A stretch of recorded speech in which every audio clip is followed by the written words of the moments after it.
Gas station log. Hey everybody, what's up? Yay buddies! It's September 6th, 2018. And I just got down here. I gotta do my cigarette count. But yay buddies. I brought my lunch today. Another one of these. This is good stuff.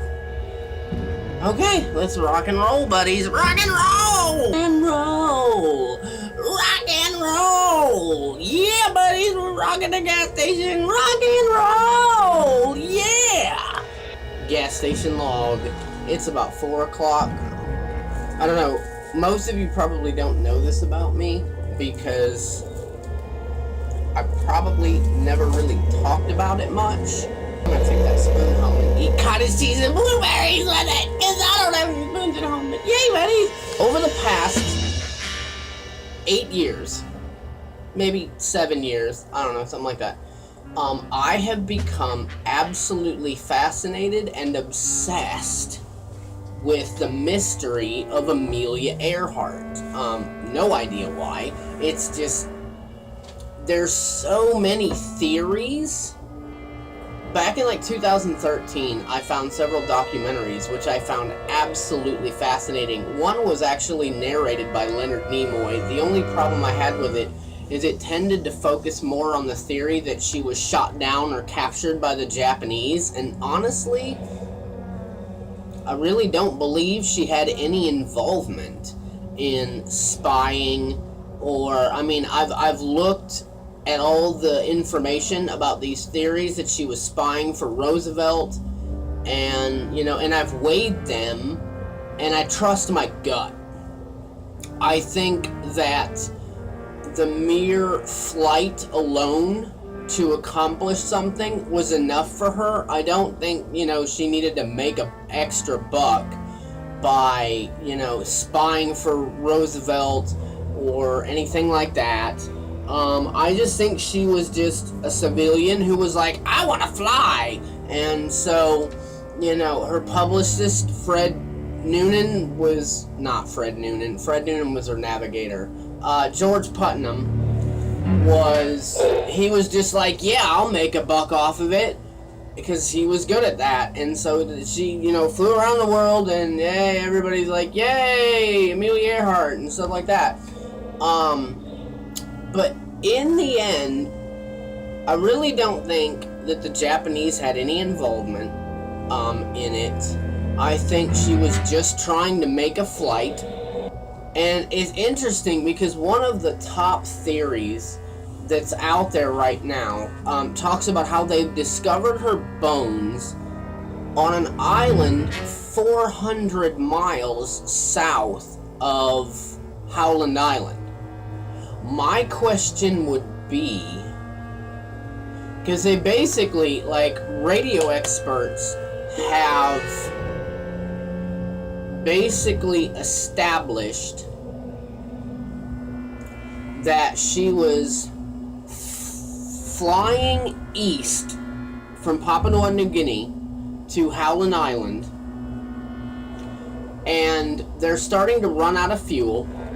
There's 5 radio transmissions received by the Itasca, the USS Itasca.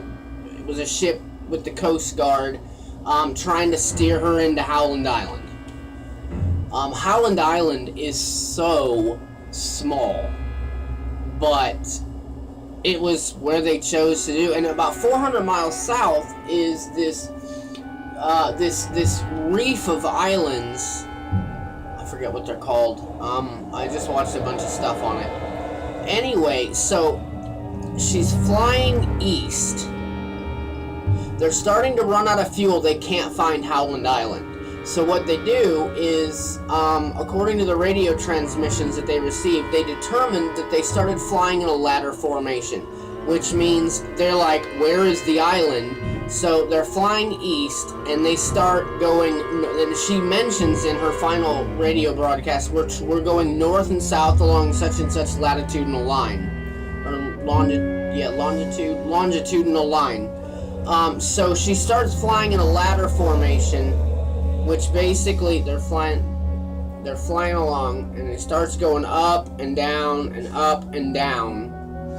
And their last transmission, they were basically flying south this way toward Howland Island.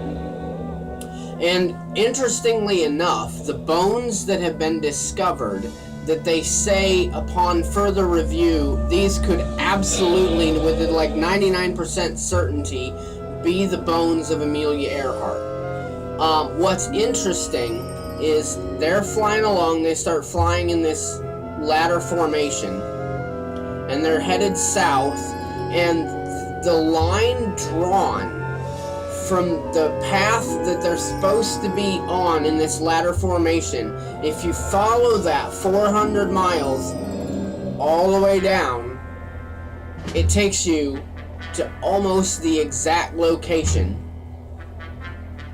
of the bones. That's pretty interesting. So, are these the bones of Amelia Earhart? Quite possibly. Where, I don't know, nobody knows where the plane is, but 400 miles is a long way to go.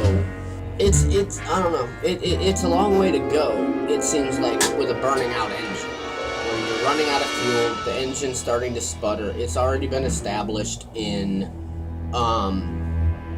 the fifth and final recording transmission that was sent to the Itasca. They could hear the engine sputtering in the transmission. So the plane is running out of fuel. I mean, I don't know that much about aviation, so is it plausible that a plane running out of fuel could get 400 miles before it crashes? Did they crash out in the ocean? Did they swim? Who knows? I don't know. I just find the whole thing fascinating. Gas station log. It's 6:20. No, it's 7:20. My bad. 7:20. Yay, buddy! So, I have been poring over investigations and evidence from that they've been able to collect regarding the disappearance of Amelia Earhart for most of the day, and I never really believed the Japanese involvement story. I never really believed, oh, they got shot down by a Japanese fighter plane. I never really believed that before, but the evidence that I came across presents itself as incredibly viable. That they touched down somewhere in the Marshall Islands, and the Japanese just took them into custody. There's way more evidence that actually supports that story than the ones of them building a camp on the islands just south of Howland Island. There's eyewitness testimony to the fact that they were on the Marshall Islands in custody, prisoners. And it's just really sad because I try to put myself in her shoes. I don't know why. I feel, I guess, you know, obsessive people, like people that are obsessed with solving investigations that are so long ongoing, they become obsessed with the case to the point that they almost feel bonded to the person somehow. They're just trying to fly home right across the Pacific, and they were in the wrong spot at the wrong time, and they made a decision to try to find a place to land by heading back a little bit west. Unfortunately, they crossed into Japanese controlled territory, and that was it. And within 20 days, Amelia Earhart would have celebrated her 40th birthday. She was born on July 24th. Maybe that's why I have a bond with her. I don't know. Because, like, we were literally born so many years and 24 hours apart from each other.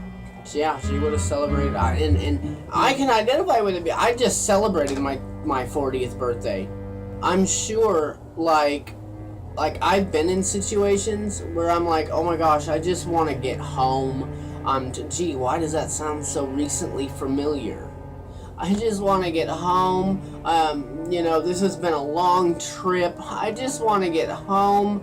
And what does she do? She has to make a forced landing on an island where she gets taken into custody by the Japanese.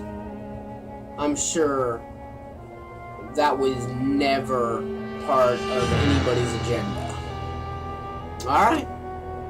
Rock on, buddies. Rock and roll! Rock and roll! Gas station log. It is 7:58. It's about time to go, and it's weird. Okay, so I've spent a lot of the day, most of the time when I wasn't busy doing my job, stuff that I have to do around here, helping customers. I've spent a great deal of my time today researching what happened to Amelia Earhart and various evidence and stuff that I found, and it's weird. It's having an effect on me. If I feel like I have to change gears of what I'm doing, somebody wants a pack of cigarettes, I turn around to grab a pack of cigarettes, I step outside to, go do something outside, and I can feel the sense of impending doom that I don't know if they felt or not, because, you're flying along, you're just trying to land a plane. You have no idea that this day is about to become the worst day of your life. But it's weird, because I felt this before. The day I got to Albuquerque and ended up homeless. The whole morning leading up to the event of me not having anywhere to go and being taken to a homeless shelter, I felt this sense of impending doom creeping up on me. I've felt it before, too. I can't remember specifics, so I know this feeling. And it's all connected to those final hours approaching Howland Island, and I can feel it. It's real, it's tangible. And it's kind of weird. It's almost like I've been able to tether or connect to the energy around it all. I don't know how else to explain it. It's weird. And with all that being said, Jesus is still good. Jesus is still the revealer of mysteries. Honestly, I believe I came across all this information today because I've been praying. God, you are the revealer of mysteries. When Daniel needed to interpret the king, Nebuchadnezzar's dream, he's like, Lord, you are the revealer of mysteries. And the Lord gave him, this is what he had a dream about, and this is what it means, and so forth and so forth. It's not the first time I've asked God to reveal to me something that is shrouded in mystery. So, Jesus is awesome. Good night, and God bless.